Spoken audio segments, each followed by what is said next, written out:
Hello friends, कैसे हैं आप? उम्मीद करता हूँ आप बहुत अच्छे होंगे और आपकी पढ़ाई बहुत अच्छी चल रही है। फ्रेंड्स, आज देखेंगे पंचायती राज से फुल प्रैक्टिस सेट।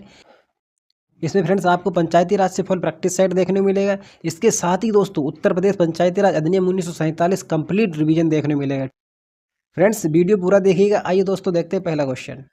राष्ट्रीय परियोजनाओं के प्रसार के लिए जिन सेवाओं की आवश्यकता होती है उन्हें स्थानीय स्तर पर भली प्रकार संपन्न किया जा सकता है। स्थानीय शासन इनको संगठित करने के लिए सुगम मार्ग है। कैसा मार्ग है? सुगम मार्ग है। देखिए फ्रेंड्स, बताइए ये कथन किसका है?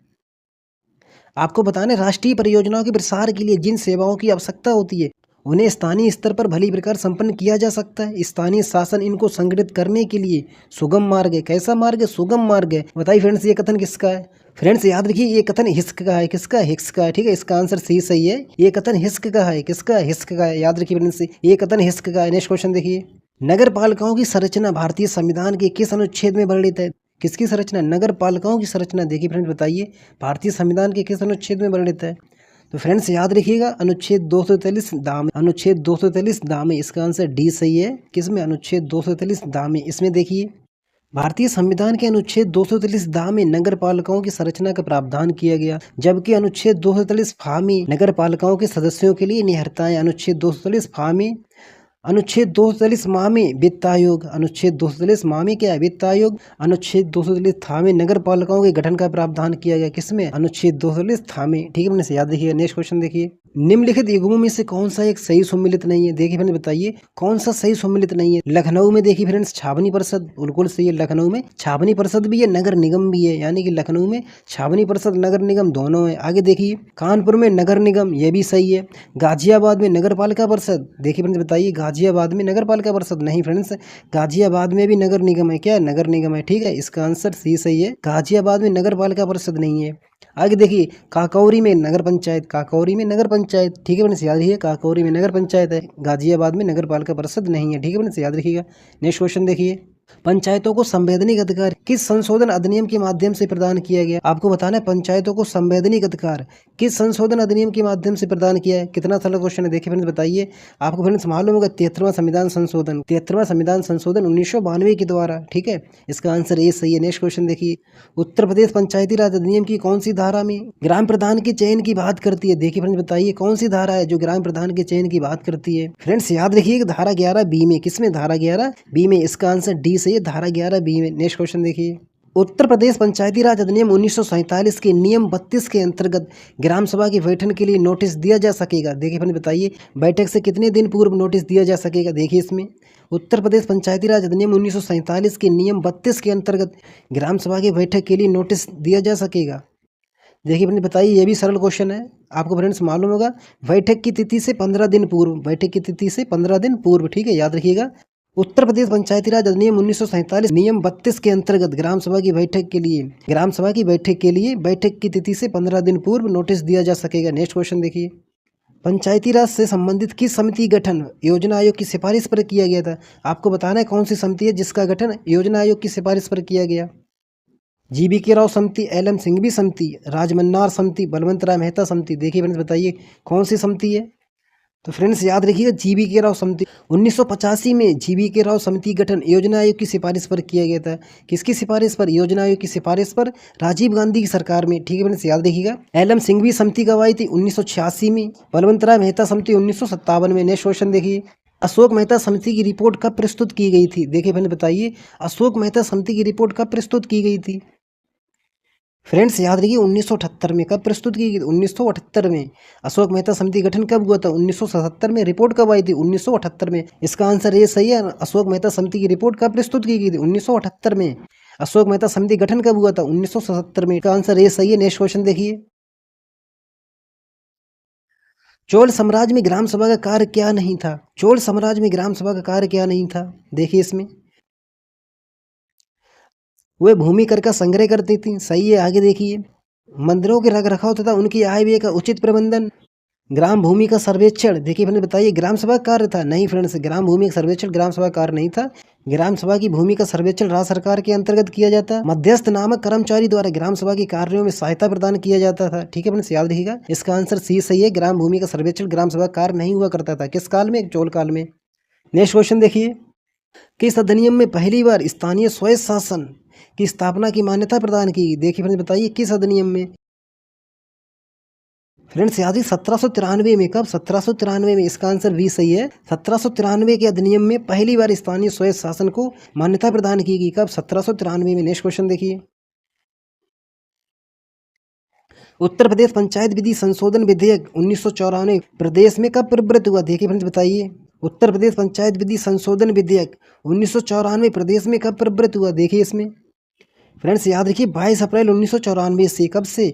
22 अप्रैल 1994 से। कब से? 22 अप्रैल 1994 से। नेक्स्ट क्वेश्चन देखिए। ग्राम पंचायत में ग्राम वार्डों से कितने चुने हुए सदस्य होते हैं जिन्हें पंच कहा जाता है? देखिए फ्रेंड्स बताइए कितना सरल क्वेश्चन है। ग्राम पंचायत में ग्राम वार्डों से कितने चुने हुए सदस्य होते हैं जिन्हें पंच कहा जाता है? क्या कहा जाता है? जिन्हें पंच कहा जाता है। तो फ्रेंड्स याद रखिए 7 से 17। कितने होते हैं? 7 से 17। ठीक है, इसका आंसर ये सही है, 7 से 17। नेक्स्ट क्वेश्चन देखिए।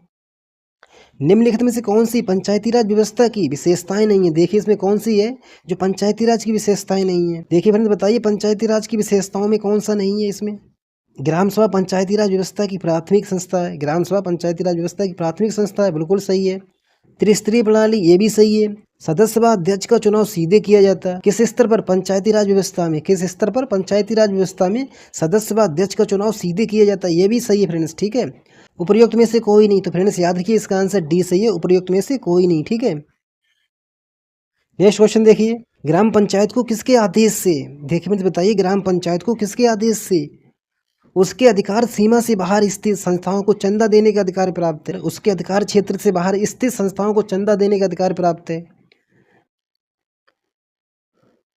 फ्रेंड्स याद रखिएगा राज्य सरकार की अनुमति के बाद, याद रखिए राज्य सरकार के आदेश से ग्राम पंचायतें अपने अधिकार सीमा से बाहर स्थित संस्थाओं को चंदा दे सकती हैं राज्य सरकार के आदेश के बाद। ठीक है फ्रेंड्स, याद रखिएगा। नेक्स्ट क्वेश्चन देखिए।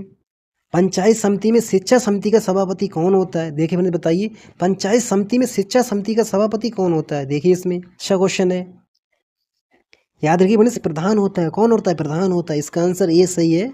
ठीक है, इसका आंसर ए सही है। शिक्षा समिति का सभापति प्रधान होता है।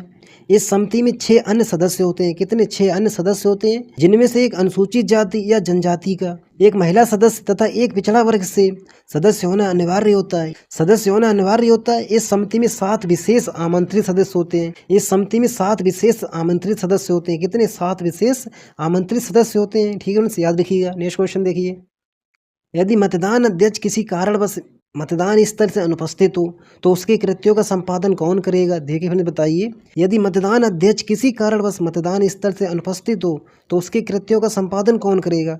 फ्रेंड्स याद रखिएगा मतदान अध्यक्ष अनुपस्थित है तो अध्यक्ष की जगह कौन आएगा? अधिकारी आएगा, यानी मतदान अधिकारी करेगा। उसके कृत्यों का संपादन मतदान अधिकारी करेगा। ठीक है फ्रेंड्स, याद रखिएगा इसका आंसर भी सही है।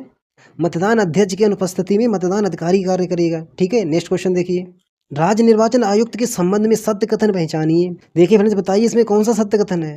राज्य निर्वाचन आयुक्त के संबंध में। किसके संबंध में? राज्य निर्वाचन आयुक्त के संबंध में। देखिए इसमें राज्य निर्वाचन आयुक्त की नियुक्ति मुख्यमंत्री द्वारा की जाती है। नहीं फ्रेंड्स, राज्यपाल द्वारा की जाती है। किसके द्वारा? राज्यपाल द्वारा। ये तो असत्य हो गया। आगे देखिए। राज्य निर्वाचन आयुक्त राज्यपाल के प्रसाद पर्यंत अपना पद धारण करता है। देखिए फ्रेंड्स बताइए राज्य निर्वाचन आयुक्त को उसके पद से उसी रीति से तथा उन्हीं आधारों पर हटाया जाएगा जिस रीति से और जिन आधारों पर उच्च न्यायालय के न्यायाधीश को हटाया जाता है। उच्च न्यायालय के न्यायाधीश को हटाया जाता है। ठीक है फ्रेंड्स, याद रखिएगा इसका आंसर सी सही है। आगे देखिए फ्रेंड्स, इसमें राज्य निर्वाचन आयुक्त की सेवा की शर्तों में विधानमंडल द्वारा अलाभकारी परिवर्तन किया जा सकता है? बिल्कुल नहीं फ्रेंड्स, अलाभकारी परिवर्तन नहीं, लाभकारी परिवर्तन किया जा सकता है। ठीक है फ्रेंड्स, याद रखिए इसका आंसर सी सही है। नेक्स्ट क्वेश्चन देखिए कि भारतीय संविधान का कौन सा अनुच्छेद ग्राम स्तर की पंचायतों के अध्यक्षों का मध्यवर्ती स्तर तथा जिला स्तर पर पंचायतों में प्रतिनिधित्व का प्रावधान करता है? देखिए फ्रेंड्स बताइए कौन सा अनुच्छेद? फ्रेंड्स याद रखिए अनुच्छेद 243 गा के 3 के काम में। इसका आंसर ए सही है। अनुच्छेद 243 गा के 3 के काम में ग्राम स्तर के पंचायतों के अध्यक्षों का मध्यवर्ती तथा जिला स्तर पर पंचायतों में प्रतिनिधित्व का प्रावधान करता है। कौन सा अनुच्छेद? 243 गा का 3 का। ठीक है फ्रेंड्स, याद रखिएगा। नेक्स्ट क्वेश्चन देखिए। भारतीय संविधान का कौन सा अनुच्छेद पंचायतों के सुशासन के स्वरूप का वर्णन करता है? देखिए फ्रेंड्स बताइए पंचायतों के सुशासन स्वरूप का वर्णन करता है। देखिए इसमें आपको बताना है पंचायतों के सुशासन स्वरूप का वर्णन करता है। तो फ्रेंड्स याद रखिएगा अनुच्छेद 243 छा अनुच्छेद 246 याद रखिए फ्रेंड्स। नेक्स्ट क्वेश्चन देखिए, उत्तर प्रदेश में पंचायतों के चौथे आम चुनाव कब संपन्न कराए गए थे? देखिए इसमें अच्छा क्वेश्चन है फ्रेंड्स, इसको याद रखिएगा। 1972-73 में। कब कराए गए थे? 1972-73 में। इसका आंसर ए सही है, 1972-73 में पंचायतों के चौथे आम चुनाव संपन्न हुए थे 1972-73 में। नेक्स्ट क्वेश्चन देखिए, वाल्मीकि अंबेडकर मलिन बस्ती आवास योजना की शुरुआत कब की गई? देखिए इसमें फ्रेंड्स याद रखिए, दिसंबर 2001 में। कब स्टार्ट हुई थी? दिसंबर 2001 में। कौन सी योजना? वाल्मीकि अंबेडकर मलिन बस्ती आवास योजना, दिसंबर 2001 में। नेक्स्ट क्वेश्चन देखिए, ग्राम पंचायत विकास योजना निर्माण की किस चरण में ग्राम पंचायत विकास योजना के संसाधनों का निर्धारण एवं ड्राफ्ट प्लान विकास किया जाता है? एवं ड्राफ्ट प्लान का विकास किया जाता है। देखिए फ्रेंड्स, बताइए किस चरण में? फ्रेंड्स याद रखिएगा, चौथे चरण में। किस चरण में? चौथे चरण में। ठीक है फ्रेंड्स, याद रखिएगा चौथे चरण में। इसका आंसर डी सही है।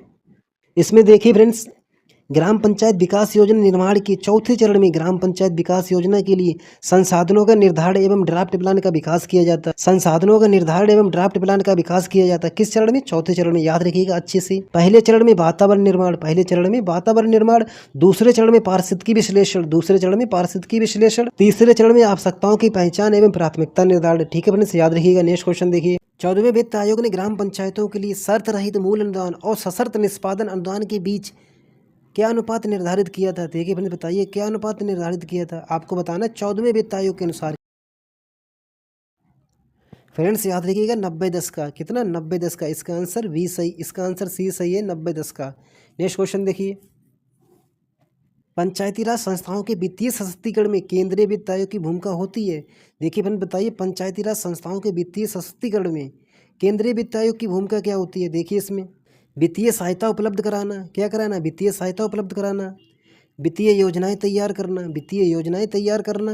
वित्तीय प्रबंधन की सलाह देना। उपयुक्त सभी। तो फ्रेंड्स याद रखिएगा, उपयुक्त सभी। इसका आंसर डी सही है। नेक्स्ट क्वेश्चन देखिए, निम्नलिखित वित्त आयोग के अध्यक्षों में कौन कालक्रम के आधार पर पहले नियुक्त किया गया?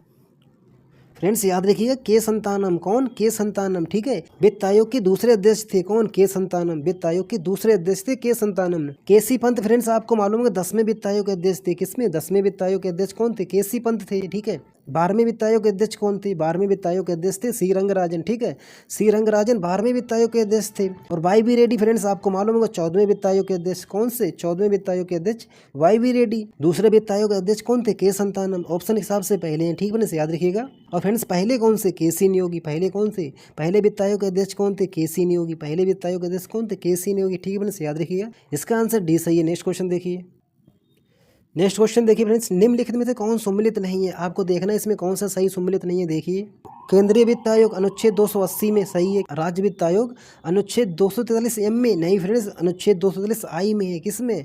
अनुच्छेद 243 आई में। इसका आंसर वी सही है। लोक सेवा आयोग अनुच्छेद 315 में सही है। लोक सेवा आयोग अनुच्छेद 315 में। निर्वाचन आयोग अनुच्छेद 324 में। निर्वाचन आयोग अनुच्छेद 324 में। निर्वाचन आयोग अनुच्छेद 324 में, यह भी सही है। नेक्स्ट क्वेश्चन देखिए, उत्तर प्रदेश राज्य वित्त आयोग के अनुसार पंचायती राज संस्थाओं को प्रदत्त 40% अंशों में से ग्राम पंचायत को दिया जाता है। देखिए फ्रेंड्स, बताइए। तो फ्रेंड्स आपको मालूम होगा 15-15-70 कितना दिया जाता है? 15-15-70। ठीक है, इसका आंसर याद रखिए फ्रेंड्स, 70 है। उत्तर प्रदेश राज्य वित्त आयोग के अनुसार पंचायती राज संस्थाओं को प्रदत्त 40% अंशों में से ग्राम पंचायत को 70% दिया जाता है। कितना? 70%। नेक्स्ट क्वेश्चन देखिए, उत्तर प्रदेश राज्य का पहला वित्त आयोग कब गठित किया गया था? कितना सरल क्वेश्चन है फ्रेंड्स, आपको मालूम 1994 में। कब किया गया था? 1994 में। इसका आंसर ये सही है। नेक्स्ट क्वेश्चन देखिए, पंचायतों द्वारा उनकी ओर से प्राप्त किए गए सभी धनों को जमा करने के लिए निधियों के गठन हेतु उपबंध किसके द्वारा किया जा सकता है? देखिए फ्रेंड्स, बताइए। पंचायतों की ओर से। किन की ओर से? पंचायतों की ओर से।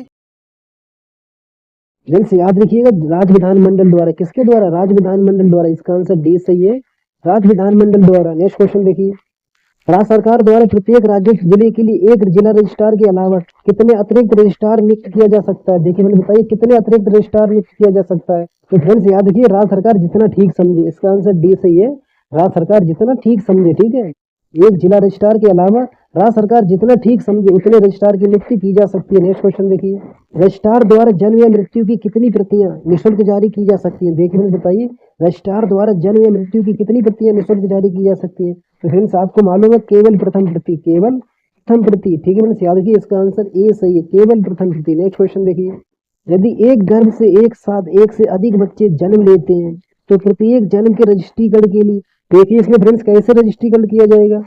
यदि एक गर्भ से एक साथ एक से अधिक बच्चे जन्म लेते हैं तो प्रत्येक जन्म के रजिस्ट्रीकरण के संबंध में देखिए फ्रेंड्स अलग अलग सूचना प्रपत्र भरना होगा। बिल्कुल सही है, अलग अलग सूचना प्रपत्र भरना होगा। इसका आंसर ये सही है, अलग अलग सूचना प्रपत्र भरना होगा। नेक्स्ट क्वेश्चन देखिए, पंचायत इंटरप्राइज सूट के कितने अनुप्रयोग शामिल हैं। फ्रेंड्स याद रखिए 11 हैं। कितने? 11 हैं। एमओपीआर द्वारा पूरे देश में पंचायती राज संस्थाओं में ई गवर्नेंस की शुरुआत करने और उसे बढ़ावा देने के लिए ई पंचायत मिशन मोड परियोजना शुरू की गई। इसमें 11 महत्वपूर्ण सामान्य अनुप्रयोग शामिल हैं। ठीक है, याद रखिएगा इसमें कितने अनुप्रयोग शामिल हैं? 11 अनुप्रयोग शामिल हैं। नेक्स्ट क्वेश्चन देखिए, एनआईसी का मुख्यालय है, राष्ट्रीय सूचना विज्ञान केंद्र का मुख्यालय कहाँ है? देखिए फ्रेंड्स कितना सरल क्वेश्चन है। राष्ट्रीय सूचना विज्ञान केंद्र का मुख्यालय कहाँ है? तो फ्रेंड्स याद रखिए नई दिल्ली में। किसमें? नई दिल्ली में। इसका आंसर ये सही है। नेक्स्ट क्वेश्चन देखिए, राष्ट्रीय सूचना विज्ञान केंद्र की स्थापना कब की गई? देखिए फ्रेंड्स बताइए राष्ट्रीय सूचना विज्ञान केंद्र की स्थापना कब की गई? जिसका हेडक्वार्टर न्यू दिल्ली में है। देखिए फ्रेंड्स बताइए कब की गई? फ्रेंड्स याद रखिए 1976 में। कब की गई? 1976 में। इसका आंसर डी सही है, 1976 में। ठीक है, इसका आंसर डी सही है, 1976 में। पशुधन बीमा योजना क्या है? पशुधन बीमा योजना क्या है? देखिए फ्रेंड्स बताइए पशुधन बीमा योजना क्या है?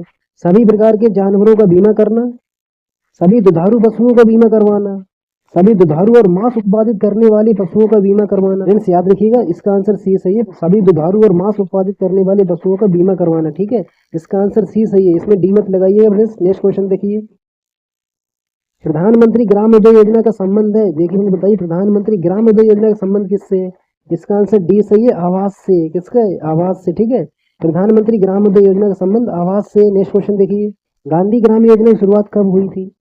गांधी ग्राम योजना की शुरुआत कब हुई? देखिए फ्रेंड्स बताइए गांधी ग्राम योजना की शुरुआत कब हुई? तो फ्रेंड्स याद रखिए 1995-96 में। कब हुई थी? 1995-96 में। ठीक है, इसका आंसर ये सही है, गांधी ग्राम योजना की शुरुआत 1995-96 में। नेक्स्ट क्वेश्चन देखिए, जवाहर ग्राम समृद्धि योजना कब शुरू हुई? तो 1999-2000 में। कब हुई थी? 1999-2000 में।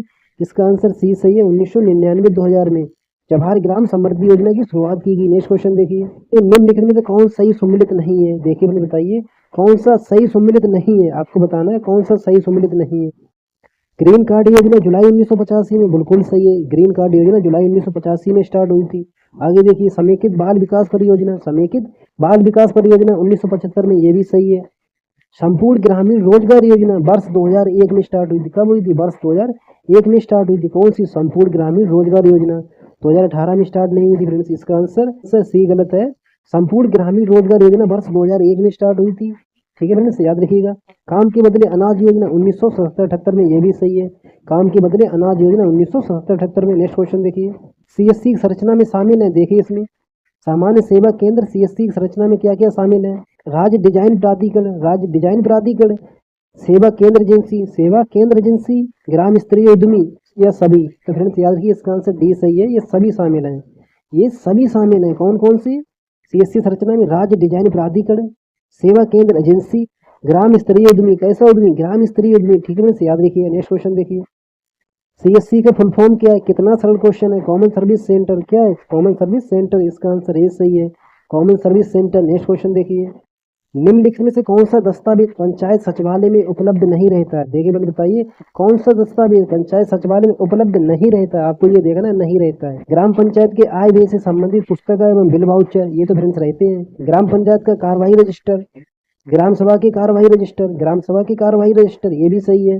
ग्राम पंचायत भूमि का रिकॉर्ड ग्राम पंचायत सचिवालय में उपलब्ध नहीं रहता है। ठीक है फ्रेंड, इसका आंसर डी सही है, इसका आंसर डी सही है। आपको ये बताना था कौन सा दस्तावेज पंचायत सचिवालय में उपलब्ध नहीं रहता है। ठीक है, याद रखिए ग्राम पंचायत भूमि का रिकॉर्ड। नेक्स्ट क्वेश्चन देखिए, देखिए इसमें बताइए पंचायत सहायक की नियुक्ति के पश्चात कितने माह के अंदर प्रशिक्षण पूरा होना चाहिए। देखिए फ्रेंड्स बताइए, तो फ्रेंड्स याद रखिए 2 माह के अंदर। कितने माह के अंदर? 2 माह के अंदर। इसका आंसर बी सही है, 2 माह के अंदर पंचायत सहायक की नियुक्ति के पश्चात 2 माह के अंदर प्रशिक्षण पूरा होना चाहिए। और प्रशिक्षण फ्रेंड किस स्तर पर होगा? राज्य स्तर पर होगा। ठीक है फ्रेंड्स, इसको भी याद रखिएगा। नेक्स्ट क्वेश्चन देखिए, केंद्र वित्त पोषित ग्रामीण स्वच्छता कार्यक्रम के तहत संपूर्ण स्वच्छता अभियान उत्तर प्रदेश के कितने जनपदों में वर्ष 2000-2001 में प्रारंभ किया गया? देखिए फ्रेंड्स बताइए। फ्रेंड्स याद रखिए, अच्छा क्वेश्चन है। 12 जनपदों में। कितने जनपदों में? 12 जनपदों में। ठीक है, इसका आंसर सी सही है, 12 जनपदों में। नेक्स्ट क्वेश्चन देखिए, बहुत अच्छा क्वेश्चन है। प्रधान के विरुद्ध यदि गंभीर आरोप है, कैसा आरोप है, गंभीर आरोप है, तो उसे हटाया जाएगा। देखिए फ्रेंड्स बताइए उसे किसके द्वारा हटाया जाएगा। फ्रेंड्स याद रखिए इसका आंसर ए सही है, अविश्वास प्रस्ताव द्वारा। किसके द्वारा? अविश्वास प्रस्ताव द्वारा हटाया जाएगा। ठीक है फ्रेंड्स, याद रखिए, अच्छा क्वेश्चन है। नेक्स्ट क्वेश्चन देखिए, मॉडल नागरिक चार्टर में ग्राम पंचायतों के लिए संकल्प पूर्व शिक्षा की मान्यता तथा प्रधानमंत्री कौशल विकास योजना के तहत कौशल प्रशिक्षण के लिए आवेदन किसके पास किया जा सकता है? कौशल प्रशिक्षण के लिए आवेदन किसके पास किया जा सकता है? देखिए इसमें फ्रेंड्स याद रखिए प्रधान के पास। किसके पास? प्रधान के पास। इसका आंसर ए सही है। ठीक है, इसका आंसर ए सही है। मॉडल नागरिक चार्टर में ग्राम पंचायतों के लिए संकल्प पूर्व शिक्षा की मान्यता तथा प्रधानमंत्री कौशल विकास योजना के तहत कौशल प्रशिक्षण के लिए प्रधान के पास आवेदन किया जा सकता है। नेक्स्ट क्वेश्चन देखिए, मॉडल चार्टर पंचायतों के लिए होते हैं। देखिए बंद बताइए, मॉडल चार्टर पंचायतों के लिए क्या होते हैं? विचारणीय, स्वच्छपूर्ण, मार्गदर्शक, महत्वहीन। देखिए फ्रेंड्स बताइए, मॉडल चार्टर पंचायतों के लिए होते हैं, तो फ्रेंड्स याद रखिएगा मार्गदर्शक होते हैं। क्या होते हैं? मार्गदर्शक होते हैं। ठीक है, इसका आंसर सी सही है, मार्गदर्शक होते हैं। नेक्स्ट क्वेश्चन देखिए, जल जीवन मिशन को पूर्ण करने के लिए क्या लक्ष्य निर्धारित किया गया? देखिए फ्रेंड्स बताइए, जल जीवन मिशन को पूर्ण करने के लिए क्या लक्ष्य निर्धारित किया गया? फ्रेंड्स याद रखिएगा, वर्ष 2019 से वर्ष 2024 तक, वर्ष 2019 से वर्ष 2024 तक जल जीवन मिशन को पूर्ण करने के लक्ष्य क्या है? फ्रेंड्स याद रखिए, वर्ष 2019 से वर्ष 2024 तक। नेक्स्ट क्वेश्चन देखिए, प्रधानमंत्री आवास योजना, प्रधानमंत्री आवास योजना ग्रामीण के अंतर्गत लाभार्थी का खुद का पक्का मकान बनाने के लिए सरकार द्वारा कितनी धनराशि प्रदान की जाती है? फ्रेंड्स याद रखिए, 1,20,000। कितना? 1,20,000। प्रधानमंत्री आवास योजना ग्रामीण के अंतर्गत लाभार्थी को खुद का पक्का मकान बनाने के लिए 1,20,000 रुपए, कितने? 1,20,000 रुपए प्रदान किए जाते हैं। नेक्स्ट क्वेश्चन देखिए, आयुष्मान भारत योजना किस वर्ष शुरू की गई थी? कितनी सरल योजना है फ्रेंड्स बताइए, आयुष्मान भारत योजना। फ्रेंड्स याद रखिए, वर्ष 2018 में। कब स्टार्ट हुई थी? वर्ष 2018 में। इसका आंसर डी, इसका आंसर भी सही है, वर्ष 2018 में। नेक्स्ट क्वेश्चन देखिए, पंचायती राज मंत्रालय ने मेरी पंचायत मेरा अधिकार जन सेवाएं हमारे द्वार के तत्वावधान में सिटीजन चार्टर अभियान संचालित की थी। सिटीजन चार्टर अभियान कब से कब तक संचालित किया था? देखिए इसमें, तो फ्रेंड्स याद रखिए 1 जुलाई से 30 सितंबर 2021 तक, 1 जुलाई से 30 सितंबर 2021 तक। ठीक है फ्रेंड्स, याद रखिए इसका आंसर ए सही है। नेक्स्ट क्वेश्चन देखिए, जल जीवन मिशन के तहत जल की गुणवत्ता जांच के लिए प्रत्येक ग्राम पंचायतों से कितनी महिलाओं को प्रशिक्षित किया जाएगा? देखिए फ्रेंड्स बताइए, बहुत अच्छा क्वेश्चन है, कितनी महिलाओं को प्रशिक्षित किया जाएगा? फ्रेंड्स याद रखिए, कम से कम 5। कितनी? कम से कम 5 महिलाओं को। ठीक है, इसका आंसर भी सही है, कम से कम 5। नेक्स्ट क्वेश्चन देखिए, जिला योजना समिति के गठन का दायित्व, जिला योजना समिति के गठन का दायित्व किस अनुच्छेद के तहत राज्य सरकारों को सौंपा गया? देखिए मैंने बताइए, किस अनुच्छेद के तहत राज्य सरकारों को सौंपा गया जिला योजना समिति के गठन का दायित्व? फ्रेंड्स याद रखिए, अनुच्छेद 243 जय डी में। किसमें? अनुच्छेद 243 जय डी में। अनुच्छेद 243 जय डी में। किसमें? अनुच्छेद 243 जय डी में। इसका आंसर भी सही है। नेक्स्ट क्वेश्चन देखिए, ग्रामीण भूमि रोजगार गारंटी कार्यक्रम में क्या असत्य है? देखिए मैंने बताइए, ग्रामीण भूमि रोजगार गारंटी कार्यक्रम में क्या असत्य है? आपको असत्य बताना है। देखिए इसमें, लाभकारी रोजगार के अवसर पैदा करना। कैसे? लाभकारी रोजगार के अवसर पैदा करना, बिल्कुल सही है। ग्रामीण क्षेत्रों में उत्पादक संपत्ति बनाना, ग्रामीण क्षेत्रों में उत्पादक संपत्ति बनाना, ये भी सही है। ग्रामीण जीवन की समग्र गुणवत्ता में सुधार करना। क्या करना?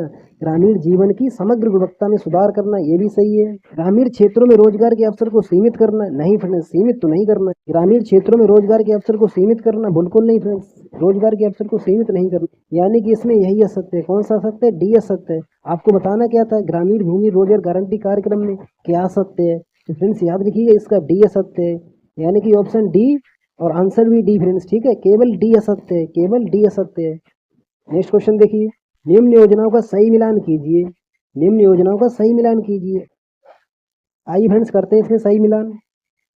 ग्रामीण संपर्क मार्ग योजना, ग्रामीण संपर्क मार्ग योजना 1996-97 में। ठीक है, यानी कि ए का 2 सही है, ए का 2 सही है।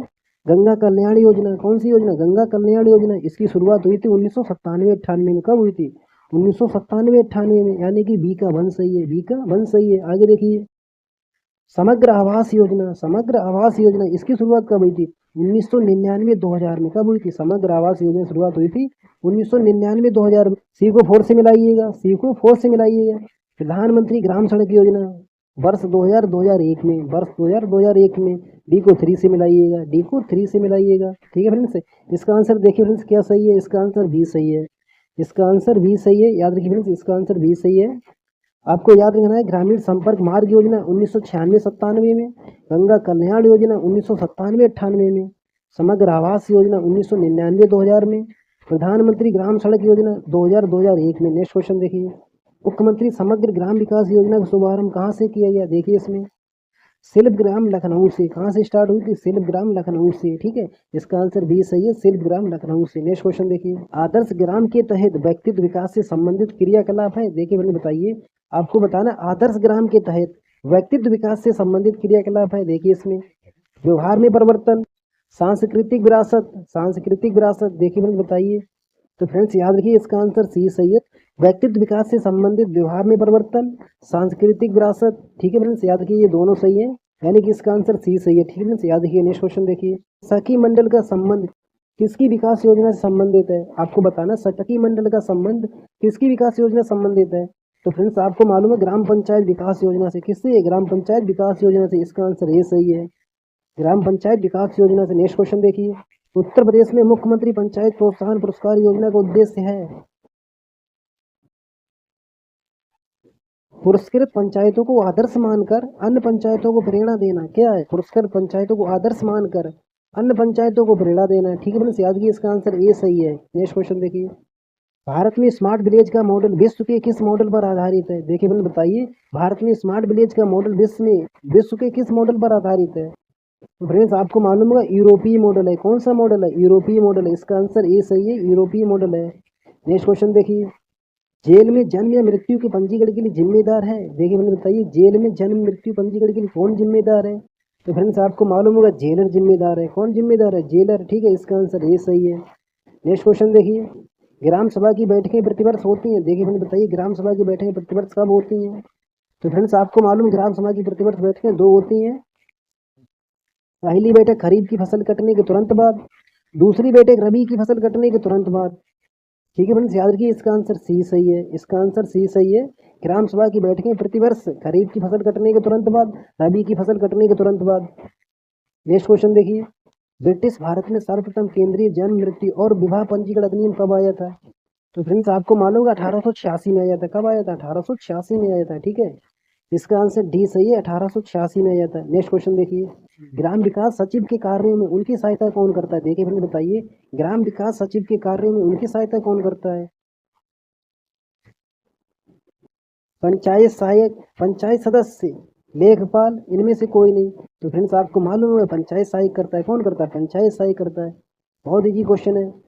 आइए फ्रेंड्स अब देखते हैं उत्तर प्रदेश पंचायती राज अधिनियम 1947। क्या देखेंगे? 1947, उत्तर प्रदेश पंचायती राज अधिनियम 1947। देखिए इसमें इसमें फ्रेंड्स आपसे ना एक सिंपल क्वेश्चन बनेगा कि बताइए उत्तर प्रदेश पंचायती राज अधिनियम में कुल कितनी धाराएं हैं? कुल कितनी धाराएं हैं? तो फ्रेंड्स याद रखिए 119 धाराएं। कितनी? 119 धाराएं, ठीक है फ्रेंड्स, याद रखिए उत्तर प्रदेश पंचायती राज अधिनियम में कुल 119 धाराएं हैं। उत्तर प्रदेश पंचायती राज अधिनियम 1947 की विशेषताएं देखिए, ग्राम सभा की स्थापना करना धारा 2G के अंतर्गत, धारा 2G के अंतर्गत, ग्राम पंचायत की स्थापना करना धारा 2H के अंतर्गत, ग्राम पंचायत की स्थापना करना धारा 2H के अंतर्गत, पंचायत के कार्यकाल 5 वर्ष होगा, पंचायत का कार्यकाल 5 वर्ष होगा। महिलाओं के लिए आरक्षण की बात की गई किसमें? उत्तर प्रदेश पंचायती राज अधिनियम 1947 में, ठीक है। 5 जून 1947 को, 5 जून 1947 को संयुक्त प्रांत की विधानसभा द्वारा पारित किया गया। संयुक्त प्रांत की विधानसभा द्वारा इसको कब पारित किया गया था? 5 जून 1947 को। ये डेट अच्छे से याद रखिएगा, 5 जून 1947 को विधानसभा से पारित हुआ था। 7 दिसंबर 1947 को डोमिनियन भारत के गवर्नर जनरल से अनुमोदन प्राप्त हुआ था। यानी कि डोमिनियन भारत के गवर्नर जनरल से अनुमोदन कब प्राप्त हुआ था? 7 दिसंबर 1947 को। इस डेट को भी अच्छे से याद रखिएगा, 7 दिसंबर 1947 को, ठीक है। गवर्नर जनरल से भी याद रखना है और विधानसभा से भी याद रखिए। विधानसभा से 5 जून 1947 को और गवर्नर जनरल से 7 दिसंबर 1947 को। आगे देखिए, उत्तर प्रदेश पंचायती राज अधिनियम 1947, 1947 का अधिनियम 26। अधिनियम कौन सा? अधिनियम 26 है, अधिनियम 26 है, जो 5 जून 1947 को संयुक्त प्रांत विधानसभा से पारित किया गया। 5 जून 1947 को, ये आपको याद रखना है। 7 दिसंबर 1947 को डोमिनियन भारत के गवर्नर जनरल से अनुमोदन प्राप्त हुआ था। उत्तर प्रदेश पंचायती राज अधिनियम 1947 का उद्देश्य क्या था? इसके उद्देश्य में देखिए, स्वायत्त स्थानीय सरकार की स्थापना करना। क्या करना? स्वायत्त स्थानीय सरकार की स्थापना करना और विकास करना था। और क्या करना था? और विकास करना था। कानून में कुल 119 धाराएं हैं। कितनी धाराएं? कानून में कुल 119 धाराएं, इनको भी याद रखिएगा। ठीक है फ्रेंड्स, कानून में कुल कितनी धाराएं हैं? तो 119 धाराएं हैं। ठीक है, आगे देखिए। भारतीय संविधान का अनुच्छेद 40, भारतीय संविधान का अनुच्छेद 40 ग्राम पंचायतों के गठन का प्रावधान करता है। ये फ्रेंड्स आपको अच्छे से मालूम होगा, कई बार आपने पढ़ा भी होगा कि भारतीय संविधान का अनुच्छेद 40 ग्राम पंचायतों गठन का प्रावधान करता है, जिसके तहत कहा गया कि प्रत्येक राज्य ग्राम पंचायतों गठन के लिए कदम उठाएगा। क्या करेगा? प्रत्येक राज्य ग्राम पंचायतों गठन के लिए कदम उठाएगा और उन्हें ऐसी शक्तियां और अधिकार प्रदान करेगा जो उन्हें सुशासन की इकाई के रूप में, किसके रूप में? सुशासन की इकाई के रूप में कार्य करने में सक्षम बनाने के लिए आवश्यक है। ठीक है फ्रेंड्स, इस पॉइंट को याद रखिए अनुच्छेद 40 के अंतर्गत। आगे देखिए, पंचायती राज अधिनियम 1947 एक ग्राम पंचायत को स्कूलों और अस्पतालों की नियुक्ति, रखरखाव और सुधार के लिए भुगतान किए गए किसी भी कर या लेवी को इकट्ठा करने और राज्य सरकार को सौंपे गए खातों और अन्य कार्यों के लिए अधिकृत करता है। और अन्य कार्यों के लिए अधिकृत करता है। इस अधिनियम की धारा 1 में प्रावधान है कि अधिनियम पूरे प्रदेश में विस्तारित होगा। इस धारा में, धारा 1 में प्रावधान है कि अधिनियम पूरे प्रदेश में विस्तारित होगा। फ्रेंड्स याद रखिएगा, अधिनियम पूरे प्रदेश में लागू होगा कि किस धारा में? धारा 1 में है। ठीक है, ये भी अच्छा पॉइंट है। धारा 1 में प्रावधान है कि अधिनियम पूरे प्रदेश में विस्तारित होगा। आगे देखिए फ्रेंड्स, उत्तर प्रदेश पंचायती राज अधिनियम 1947 की मुख्य विशेषताएं देखिए। ग्राम सभा की स्थापना करना, अभी आपने देखा था, ग्राम सभा की स्थापना करना, ग्राम सभा की स्थापना करना ये विशेषताओं में आता है। किसमें आता है? विशेषताओं में आता है। ये अधिनियम उस गांव या गांव समूह के विकास के लिए एक ग्राम सभा गांव या गांव समूह की स्थापना का प्रावधान करती है। ये अधिनियम उस गांव या गांव समूह के विकास के लिए एक ग्राम सभा गांव या गांव समूह की स्थापना का प्रावधान करती है। अधिनियम की धारा 2G में, अधिनियम की धारा 2G में ग्राम सभा को परिभाषित करती है। ग्राम सभा को परिभाषित करती है किस धारा में? अधिनियम की धारा 2G में। ठीक है फ्रेंड्स, याद रखिएगा, ग्राम सभा को परिभाषित करती है धारा 2G में। ठीक है, इसका मतलब है धारा 3 के तहत स्थापित एक निकाय, धारा 3 के तहत स्थापित एक निकाय जिसमें जिसमें देखिए फ्रेंड्स क्या है, जिसमें ग्राम पंचायत क्षेत्र के एक गांव से संबंधित निर्वाचक नामावली में पंजीकृत लोग शामिल होंगे। ठीक है, आगे देखिए, भारत के संविधान के अनुच्छेद 243B में ग्राम सभा को, किसको? ग्राम सभा को एक निकाय के रूप में परिभाषित करती है। ग्राम सभा को एक निकाय के रूप में परिभाषित करती है जिसमें जिला स्तर पर पंचायत क्षेत्र में स्थित गांवों से संबंधित निर्वाचक नामावली में पंजीकृत व्यक्ति शामिल होंगे। ठीक है फ्रेंड्स, याद रखिएगा अनुच्छेद 243B में। आगे देखिए, धारा 3 में प्रावधान है कि राज्य सरकार एक नाम मात्र नाम से ग्राम सभा ग्राम या ग्राम समूह स्थापित करेगी। ग्राम सभा ग्राम समूह स्थापित करेगी। किस धारा में? धारा 3 में प्रावधान है। ठीक है, आगे देखिए, जब ग्राम सभा का गठन गांव के समूह द्वारा किया जाता है तो सबसे अधिक आबादी वाले गांव का नाम, तो सबसे अधिक आबादी वाले गांव का नाम ग्राम सभा कहा जाता है। यानी कि जिस गांव की सबसे आबादी होगी उसी गांव के नाम से ग्राम सभा स्थापित की जाएगी। आगे देखिए, ग्राम सभा की स्थापना का उद्देश्य किसी गांव या गांव समूह का विकास करना है। क्या करना है? किसी गांव या गांव समूह का विकास करना। ठीक है फ्रेंड्स, याद रखिएगा। आगे देखिए, ग्राम सभा की कार्य, ग्राम सभा की कार्य किस धारा में? धारा 11(5), धारा 11(5) में, धारा 11(5) में। सबसे पहले आपको यही याद रखना है, ग्राम सभा की कार्य किस धारा में? धारा 11(5) में, धारा 11(5) में। इसमें देखिए, सामाजिक कल्याण कार्यक्रमों के लिए स्वयं सेवक जुटाना और दान देना, स्वयं सेवक जुटाना और दान देना, सामुदायिक आधारित विकास कार्यक्रमों के कार्यान्वयन के लाभार्थियों की पहचान करना, सामुदायिक आधारित विकास कार्यक्रमों के कार्यान्वयन के लाभार्थियों की पहचान करना, ये ग्राम सभा के कार्य में आते हैं। ठीक है फ्रेंड्स, गांव में विकास कार्यक्रमों के कार्यान्वयन में सहायता प्रदान करना, गांव में विकास कार्यक्रमों के कार्यान्वयन में सहायता प्रदान करना।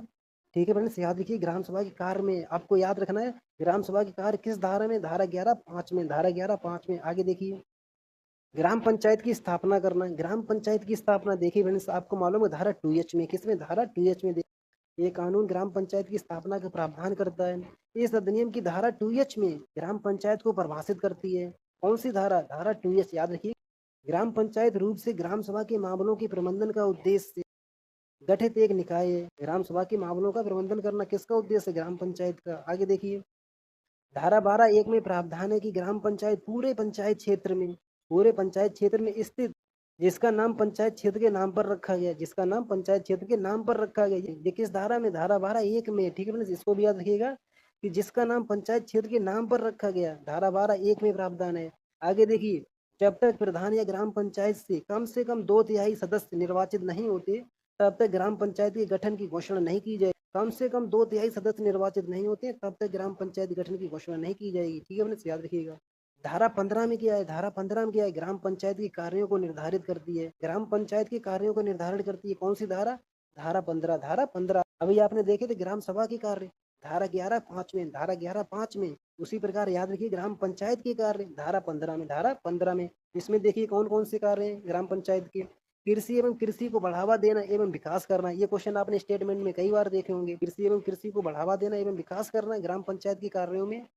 मैदानों एवं चारागाहों का विकास करना, मैदानों एवं चारागाहों का विकास करना। भूमि विकास में सरकार की सहायता करना, भूमि विकास में सरकार की सहायता करना। लघु सिंचाई परियोजनाओं से जल वितरण का प्रबंधन एवं सहायता करना, एवं सहायता करना। डेयरी मुर्गी पालन आदि को बढ़ावा देना। यही क्वेश्चन आपको स्टेटमेंट में देखने मिलेंगे फ्रेंड्स, इनको अच्छे से याद रखिएगा। घाटियों में मत्स्य पालन करना, घाटियों में मत्स्य पालन करना, ये ग्राम पंचायत के कार्य में है। ठीक है फ्रेंड्स, आगे देखिए इसमें पंचायत अवधि। पंचायत अवधि देखिए फ्रेंड्स, पंचायत अवधि यानी पंचायत का कार्यकाल देखिए। धारा 12(3) में प्रावधान है, धारा 12(3) में प्रावधान है कि ग्राम पंचायत कार्यकाल पहली बैठक की तारीख से 5 वर्ष होगा। पहली बैठक की तारीख से 5 वर्ष होगा। और धारा 95 एक एफ के तहत निरस्त नहीं किया जाएगा, एक एफ के तहत निरस्त नहीं किया जाएगा। तो फ्रेंड्स आपको याद रखना है ग्राम पंचायत का कार्यकाल, ग्राम पंचायत का कार्यकाल पहली बैठक की तारीख से 5 वर्ष होगा। किस धारा में? धारा 12(3) में, धारा 12(3) में। किस धारा में? धारा 12(3) में। ठीक है फ्रेंड्स, याद रखिएगा। आगे देखिए, ग्राम पंचायत निर्माण के लिए चुनाव को अंतिम रूप दिया जाएगा 5 वर्ष की अवधि समाप्त होने से पहले या इसके विघटन की तारीख से 6 महीने की अवधि समाप्त होने से पहले। जहां ग्राम पंचायत द्वारा अपने कार्यकाल की समाप्ति से पहले बिताया गया शेष समय ग्राम पंचायत के शेष समय के लिए जारी रहेगा। ठीक है फ्रेंड्स, याद रखिएगा। ग्राम पंचायती कार्यकाल किस धारा में? धारा 12(3) में, धारा 12(3) में। ठीक है फ्रेंड्स, याद रखिएगा। अब आगे देखिए, प्रधान कार्यालय, प्रधान कार्यालय इसमें क्या है? देखिए इसमें ये अधिनियम ग्राम पंचायत के प्रधान को इसके अध्यक्ष बनने का प्रावधान करता है। कौन सा? 1947 का अधिनियम ग्राम पंचायत के प्रधान को इसका अध्यक्ष बनने का प्रावधान करता है। देखिए इसमें धारा 11 भी ग्राम पंचायत के प्रधान का चयन पंचायत क्षेत्र की निर्वाचन क्षेत्रों की निर्वाचक नियमावली पंजीकृत व्यक्तियों द्वारा किया जाएगा। कैसे किया जाएगा? पंजीकृत व्यक्तियों द्वारा किया जाएगा। प्रधान के चयन का माध्यम धारा 11 बी के तहत निर्वाचक नामावली पंजीकृत व्यक्तियों द्वारा। आगे देखिए, ग्राम पंचायत के किसी भी आम चुनाव में प्रधान का चुनाव नहीं किया जाता और ग्राम पंचायत के पूर्ण सदस्य के 2/3 से कम को राज्य सरकार या उसके द्वारा अधिकृत अधिकारी आदेश द्वारा नामित किया जा सकता है। अधिकृत अधिकारी आदेश द्वारा नामित किया जा सकता है। देखिए मैंने किस स्थिति में, अगर किसी आम चुनाव में प्रधान का चुनाव नहीं किया जा सकता है तो अधिकृत अधिकारी द्वारा नामित किया जा सकता है। देखिए इसमें प्रबंधन समिति जिसमें ग्राम पंचायत के सदस्यों के रूप में, प्रबंधन समिति जिसमें ग्राम पंचायत के सदस्यों के रूप में चुनाव के लिए पात्र व्यक्तियों की उतनी संख्या शामिल होती है जितनी वह उचित समझे, जितनी वह उचित समझे। कौन? अधिकृत अधिकारी। आगे देखिए, एक प्रशासक सफीउद्दीन बनाम एडीजे 1998 आरडी 109 में ये तर्क दिया गया था, ये तर्क दिया गया था किसके लिए? किसी आम चुनाव में प्रधान का चुनाव नहीं होता है उसके लिए। देखिए इसमें कि प्रधान के चुनाव पर इस आधार पर सवाल उठाया जा सकता है कि प्रधान के चुनाव पर इस आधार पर सवाल उठाया जा सकता है कि उम्मीदवार ने सीट के लिए फर्जी दस्तावेज पेश किया था, कि उम्मीदवार ने सीट के लिए फर्जी दस्तावेज पेश किया था। किसमें तर्क दिया गया था? सफीउद्दीन बनाम एडीजे 1998 आरडी 109 में। ठीक है फ्रेंड्स, इसी में देखिए धारा 11 बी के 6 में प्रावधान है कि प्रधान के पद का कार्यकाल ग्राम पंचायत के कार्यकाल के साथ मेल खाएगा। किस धारा में? धारा 11 बी के 6 में। इसको याद रखिएगा अलग से। प्रधान और ग्राम पंचायत के अन्य सदस्यों को निर्धारित समान लाभ प्राप्त होंगे। ये अधिनियम अनुसूचित जाति, अनुसूचित जनजाति और पिछड़े वर्गों के लिए प्रधान के पदों के आरक्षण का प्रावधान करता है। पंचायत में महिलाओं के लिए आरक्षण देखिए इसमें धारा 11(1)(4) में प्रावधान है कि उपधारा 3 के तहत प्रधान के आरक्षित पदों की संख्या सहित प्रधानों के कार्यालयों की संख्या का 1/3 से कम नहीं, जैसा भी मामला हो महिलाओं के लिए आरक्षित होगा। ठीक है, याद रखिएगा। आपको याद रखना पंचायत में महिलाओं के लिए आरक्षण किस धारा में? धारा 11(1)(4) में, धारा 11(1)(4) में। ठीक है, याद रखिएगा। ठीक है फ्रेंड्स, बताइए आज का वीडियो आपको कैसा लगा। दोस्तों वीडियो को लाइक जरूर करिएगा, चैनल को सब्सक्राइब भी करिए। मिलते हैं इसी तरह से नेक्स्ट वीडियो में। जय हिंद, जय भारत।